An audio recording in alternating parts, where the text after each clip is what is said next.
పాత్రికేయ మిత్రులకు, electronic media వారికి అందరికీ నా హృదయపూర్వక నమస్కారాలు. మా జైబేరి బ్యానర్ కింద అతడు సినిమా ఆగస్టు 10, 2005 సంవత్సరంలో దాన్ని రిలీజ్ చేయటం జరిగింది. ఇప్పుడు ఆగస్టు 9వ తారీఖు మహేష్ బాబు పుట్టినరోజు సందర్భంగా ఈ చిత్రాన్ని రిలీజ్ చేస్తున్నాం. అయితే ఆ రోజున ఉన్న టెక్నాలజీ వేరు, ఈ రోజున ఉన్న టెక్నాలజీ వేరు. టెక్నాలజీ పరంగా కూడా దీన్ని అప్గ్రేడ్ చేయకుండా రిలీజ్ చేస్తే ఇవాళ వస్తున్న సినిమాలకి దాటికి తట్టుకోవటం కష్టం అనే ఉద్దేశంతో ప్రసాద్ ల్యాబ్ వారి సహకారంతో దీన్ని సౌండ్ సిస్టంలో కానీ ఎవ్రీథింగ్, దాని కలర్ కానీ ప్రింటింగ్ కానీ ఎవ్రీథింగ్ టెక్నికల్గా అద్భుతంగా తయారు చేసి ఇవాళ ఇప్పుడే తీసిన కొత్త సినిమా ఎలా ఉంటుందో అలా ఉండేటట్టుగా చేశారు. ఇప్పుడే ట్రైలర్ కూడా చూసి ఉంటారు మీరందరూ కూడా. చాలా చక్కగా వచ్చింది. త్రివిక్రమ్ శ్రీనివాస్ గారికి మొట్టమొదటి సినిమాగా మా సినిమాతోనే చేద్దామని అనుకున్నాం. ఒరిజినల్గా ఆయన రైటర్గా చాలా మంచి పేరు తెచ్చుకున్న సందర్భంలో ఒకరోజు నేను కిషోర్ గారు ఇద్దరు కలిసి కూర్చొని త్రివిక్రమ్ గారి మంచి మంచి సబ్జెక్ట్స్ తయారు చేశారు. ఆయన అన్ని హిట్స్ అయినాయి. ఆయన్నే మనం డైరెక్టర్గా పెట్టుకొని సినిమా తీస్తే బాగుంటుంది కదా అని మేము ఇద్దరం డిస్కస్ చేసుకున్న తర్వాత ఆయన కవర్ చేసాం.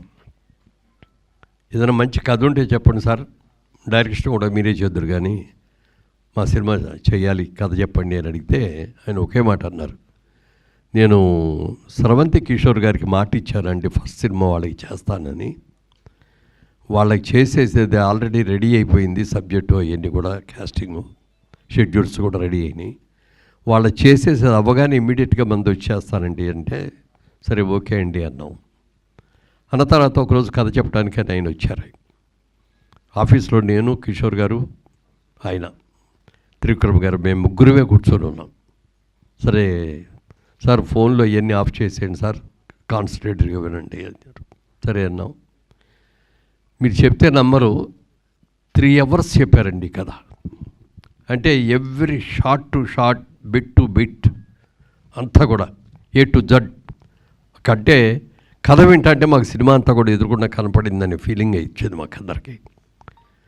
తర్వాత ఎలా ఉందండి అన్నారు. ఎక్సలెంట్గా ఉంది సార్, చాలా బాగుంది. మీరు ఏమనుకోకపోతే నాకు చిన్నగా ఒక ఫీలింగ్ వచ్చింది, అది చెప్తారండి అన్న. చెప్పండి అన్నారు. మనం ఆ రోజుల్లో పాత సినిమాల్లో హీరో అంటే శ్రీరామచంద్రుడు, 100% సుగుణవంతుడు అనేటట్టుగా మనం ఉండే మన సినిమాలన్నీ కూడా. అయితే అప్పుడు ట్రెండ్ మారుతున్న టైంలో హీరో క్యారెక్టర్ కూడా కొంత నెగిటివ్గా ఉంటే బాగుంటుంది అనే ఉద్దేశంతో దీంట్లో పెడితే నేను అది అన్నా.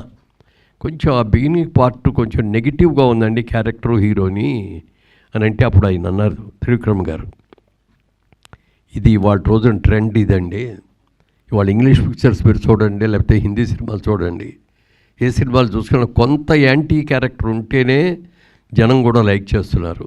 మీరు చూడండి అన్నారు. అప్పుడు మా బ్రదర్ కిషోర్ గారు అవునన్నయ్య అలాగే చేద్దాం, మనం దాంట్లో ఏమీ మార్చక్కర్లేదండి, ఒక్క అక్షరం కూడా మార్చక్కర్లేదు, మీరు యాజ్ ఇట్ ఈజ్గా ఈ సినిమాని ఏమనుకున్నారో దాని ప్రకారమే చేయండి, మేము ఎవరం కూడా ఇంటర్ఫీర్ అవ్వం అని చెప్పటం, ఆ బాధ్యత ఆయన నెత్తి మీద పెట్టడం మూలంగా సినిమా చాలా అద్భుతంగా చేశారు. అయితే అప్పుడు ఆ స్టూడియోలో మా సైట్స్ ఉంటే ఆ సైట్స్లో ఒక హౌస్ సెట్ కావాలండి అని చెప్పి డైరెక్టర్ గారు అడిగారు. ఈ విధంగా హౌస్ సెట్ ఒకటి, ఓ మంచి రిచ్ హౌస్, పెద్ద హౌస్ కావాలండి. ఆ హౌస్ని మేము సెట్ వేసాం బ్రహ్మాండంగా. అది చూసి అందరూ బాగుందన్నారు, అందులో సెలెక్ట్ చేసాం. ఆ సినిమా షూటింగ్ ఆల్మోస్ట్ 90% దాంట్లోనే ఉంటుంది, మిగిలింది అవుట్డోర్లో ఉంటుంది అనుకోండి, పాటలు అవన్నీ అవుట్డోర్. ఆ సినిమా తీసిన తర్వాత అప్పుడు చాలామంది ఏమండి ఈ సెట్ తీయబాకండి సార్, చాలా బాగుంది, ఇంకా చాలా సినిమా వాళ్ళు వచ్చి తీసుకుంటారు అని అడగటం, వాళ్ళందరూ కూడా తీసుకోవటం కూడా జరిగినప్పుడు నాకు ఒక ఆలోచన వచ్చింది. ఈ హౌస్ని ఇలాగే ఉంచి ఇక్కడ మన సైట్ కూడా ఉంది కాబట్టి ఇదివరకు కేఎస్ రామారావు గారిది గార్డెన్ సిటీ లాగా మనం కూడా ఒక షూటింగ్ ఇది స్పాట్ చేసి మిగిలిన బిల్డింగ్స్ అన్నీ కూడా మనం కట్టి చేస్తే బాగుంటుంది అని చెప్పి ఆలోచన రావటం, చేద్దామని నిర్ణయం కూడా తీసుకోవడం జరిగింది. కానీ దురదృష్టవశాత్తు ఔటర్ రింగ్ రోడ్డు ఈ సైట్లోంచి వెళ్ళిపోవాల్సిన పరిస్థితి వస్తే తప్పనిసరి పరిస్థితిలో ఇవ్వాల్సి వచ్చింది. అలా ఇవ్వటం మూలంగా మేము వేసిన సెట్లో వేసినంత పెద్ద బిల్డింగు వెళ్ళిపోయింది రోడ్లోకి. సైట్ కూడా 15 ఎకరాల పైన దాంట్లోకి వెళ్ళిపోవటం మూలంగా స్టూడియో చేయలేకపోయాం. ఎందుకంటే కేఎస్ రామారావు గారు ఇక్కడ అవుట్డోర్ షూటింగ్లో కేఎస్ దాని పేరేమన్నారు గార్డెన్స్ అదే కేఎస్ రామారావు స్టూడియో, అది అవుట్డోర్ షూటింగ్ లాగా చాలా షూటింగ్లు జరిగాయి. ఆ తర్వాత క్రియేటివ్ కమర్షియల్స్ వాళ్ళ స్టూడియో లాగా అది వాళ్ళ బ్యానర్ కూడా అనుకోండి. అయితే తర్వాత అది చేతులు మారి మా దగ్గరకు రావటం, మేము దాన్ని డిస్మాంటిల్ చేసి అపార్ట్మెంట్స్ కట్టడం జరిగింది. మనసులో ఆ భావన ఉండేది, అయ్యో ఒక స్టూడియోని మనం చేసాం మన దీనికోసం, ఎప్పటికైనా వీలైతే స్టూడియో కట్టాలి అనుకున్న ఆలోచనతో అక్కడ ఔటర్ రింగ్ రోడ్ రావటం మూలంగా చేయలేకపోయాం. ఈ సినిమా చేసేటప్పుడు మహేష్ బాబు గారు కూడా ఎక్సలెంట్గా ఆయన కోఆపరేషన్ ఇచ్చారు. ఎన్ని డేట్లు కావాలనేది కాదండి, సినిమా బాగా రావాలి అని చెప్పి చేయటం. మరి పాటలకు కూడా ఎక్కడెక్కడికి కూడా వెళ్ళి పాటలు తీయటం కూడా జరిగింది. అలాగే ఒక ఫైట్, క్లైమాక్స్ ఫైట్ గురించి మీకు అందరికీ కూడా తెలిసే ఉంటుంది. ఇప్పుడు ఈ రోజుల్లో చాలామంది చాలా డేస్ తీసుకొని చాలా కాల్ షీట్స్ తీసుకొని చేస్తున్నమాట వాస్తవమైతే, అప్పటి రోజుల్లో అది 28 రోజులు క్లైమాక్స్ ఫైట్ తీశారు. దానికోసమని యూకే నుంచి ఎక్కడి నుంచి కూడా కెమెరాస్, స్పెషల్ కెమెరాస్ అని కూడా తీసుకొచ్చి దానికోసం ప్రత్యేకమైన సెట్ వేసి ఆ సెట్లో ఇది చేయటం కూడా జరిగింది. సినిమా రిలీజ్ అయిన తర్వాత చాలా మంచి పేరు వచ్చింది. అంటే ఫైనాన్షియల్గా చూసుకుంటే మనకి పెద్ద లాభాలు రాకపోవచ్చేమో కానీ చాలా మంచి పేరు వచ్చింది. ఆ తర్వాత ఈ సినిమా టీవీల్లో వచ్చినన్ని సార్లు ఏ సినిమా కూడా అప్పటికి రాలా. ఎక్కడ చూసినా ప్రతి సాటర్డే సండే వచ్చిందంటే ఏదో ఒక ఛానల్లో ఈ సినిమా వస్తూ ఉండేది. అప్పుడు ఎక్కువ మంది చూసి చాలామంది వచ్చి అబ్బా చాలా ఎక్సలెంట్గా ఉందని సినిమా, ఎన్నిసార్లు వస్తే అన్నిసార్లు కూడా చూస్తున్నామండి. ఎస్పెషల్లీ సెకండ్ హాఫ్లో కామెడీ కానీ అలాగే పాటలు కానీ అన్నీ కూడా అద్భుతంగా ఉన్నాయి అని చెప్పి చాలామంది మెచ్చుకున్నారు. తర్వాత మాకు కూడా ఆ రిలీజ్లో కానీ తర్వాత సేల్ చేసినప్పుడు వచ్చిన రైట్స్తో కానీ ఆ హౌస్ కట్టినప్పుడు దాంట్లో చేసుకున్న షూటింగ్ వెళ్ళిపోరు కానీ మేము ఫైనాన్షియల్గా కూడా బాగానే కవర్ అయ్యాం, ఏమీ ఇబ్బంది లేదు. కానీ మంచి పేరు వచ్చింది, ఒక మంచి సినిమా తీసామని ఒక మంచి పేరు వచ్చింది. మా జైబేరీ సంస్థకు ఒక గౌరవం దక్కింది.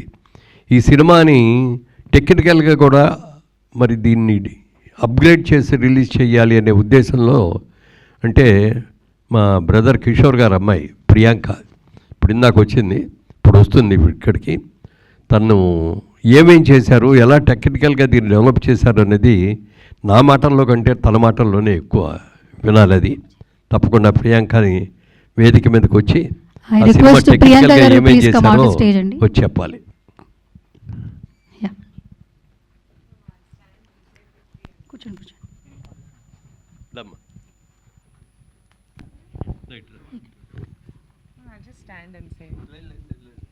Sorry Andy, I prefer being behind the screen. So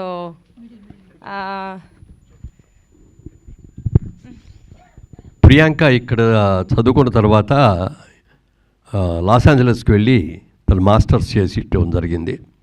ఆ తర్వాత మొదటి నుంచి కూడా మన సినిమా తీస్తున్నాము, మన కంపెనీ సినిమాలతోనే స్టార్ట్ అయింది జైబేరీ అని చెప్పి తనకు కూడా సినిమాలంటే చాలా ఇంట్రెస్ట్.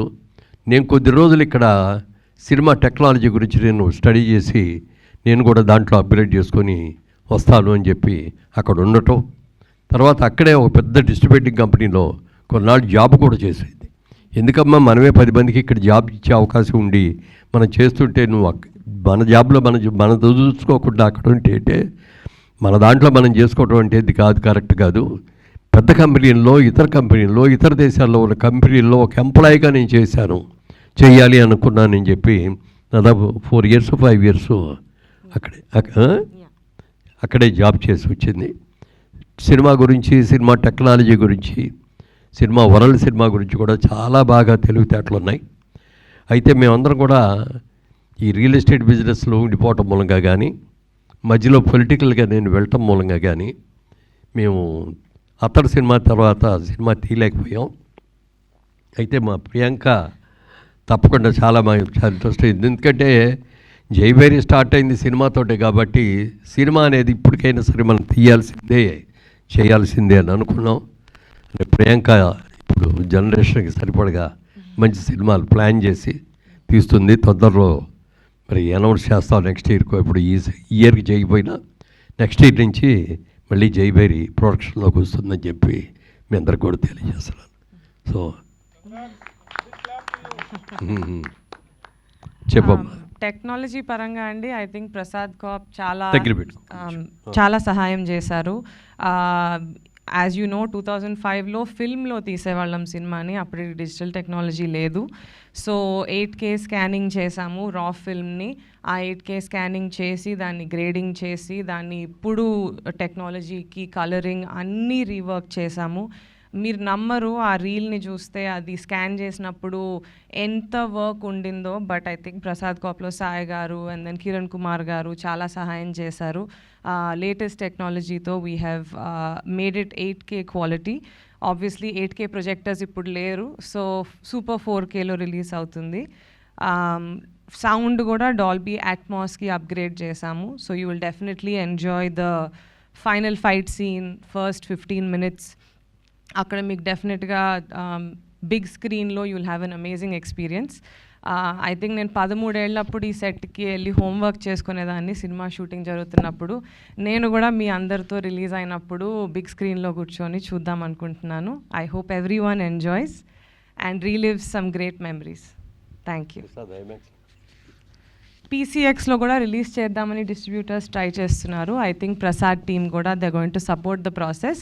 సో అది కుదిరితే nothing like it. Biggest screen in Hyderabad, biggest screen in South India. I think you will be able to enjoy this special film. Thank you.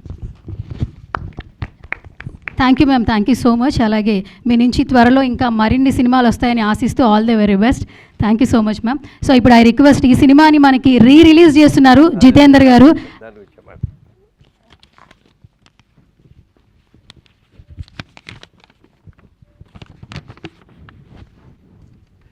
ఈ సినిమాకి రిలీజ్కి చాలామంది దాదాపుగా 2 ఏళ్ళు బట్టి ఏమండి అతడి సినిమా అంటే చూద్దామని ఏంటో దాన్ని పక్కకి పోస్ట్పోన్ చేసాం. ఎందుకంటే ప్రింట్ కూడా ఎలా ఉందో తెలియదు, ఇప్పుడు అప్గ్రేడ్ చేయటం కుదురుతుందో లేదో అని అంటే ఆ ప్రియాంక నేను దగ్గరుండి చేయిస్తానని చెప్పి చాలా ఇంట్రెస్ట్ తీసుకొని చేయించింది. దాంట్లో ఇవాళ రోజున ఇక్కడ కూర్చొని ఈ మిత్రులు మా అందరిలో కూడా మేము వెస్ట్ గోదావరి నుంచి వచ్చిన వాళ్ళమే, ఏలూరు చుట్టుపక్కల నుంచి వచ్చిన వాళ్ళమే. అనేక సినిమాలు ఇప్పుడు రిలీజ్లో చేస్తున్నారు వీళ్ళందరూ కూడా. వీళ్ళు వచ్చి అడిగితే కాదనలేకపోయాం. తప్పనిసరిగా బాగా చేస్తామండి, బ్రహ్మాండంగా చేస్తామని చెప్పటం. దీన్ని ఎక్సెల్ ఆర్ట్స్ ద్వారా వరల్డ్ వైడ్గా రిలీజ్ చేస్తున్నారు. దీన్ని మళ్ళీ ఒక మంచి సినిమాగా డెఫినెట్గా ఇది చాలా పెద్ద హిట్ అవుతుందని నాకు గట్టి నమ్మకం. ఎందుకంటే ఆ రోజుల్లో బిగ్ స్క్రీన్ మీద చాలామంది చూడాలి. ఇప్పుడు జనరేషన్ అందరూ కూడా టీవీల్లో చూసి ఆహా బాగుంది అన్న వాళ్ళు అన్నాయి, కానీ బిగ్ స్క్రీన్ మీద చూడాలి. అలాంటి వాళ్ళందరికీ కూడా ఇది బిగ్ స్క్రీన్లో సినిమా చూసే అవకాశం ఉంటుంది. కాబట్టి ఇప్పుడు మరి ఫ్రెండ్స్ వీళ్ళందరూ కలిసి యువరక్తం వీళ్ళందరూ కూడా యంగ్స్టర్స్ సినిమాని అద్భుతంగా చేస్తామండి అని చెప్పి పట్టుదలగా చేస్తున్నారు. అలాగే ప్రసాద్ ఐమాక్స్లో పెద్ద థియేటర్ చేయడానికి కూడా దానికి 3 days 4 days మళ్ళీ ఎక్స్ట్రా వర్క్ చేయాలి దానికి. అది కూడా చేయటానికి వాళ్ళందరూ కూడా ఇది అయ్యారు. ప్రసాద్ ల్యాబ్ వాళ్ళు కూడా చేస్తామని చెప్పి మాట ఇవ్వటం కూడా జరిగింది. దాన్ని ఆ స్క్రీన్ మీద చూస్తే దాని సినిమా ఇంకో రకంగా ఉంటుంది. అందరూ చూడాలని, మీరు చేస్తున్నటువంటి ఈ ప్రయత్నం హిట్ అవ్వాలని మనస్ఫూర్తిగా కోరుకుంటున్నాను.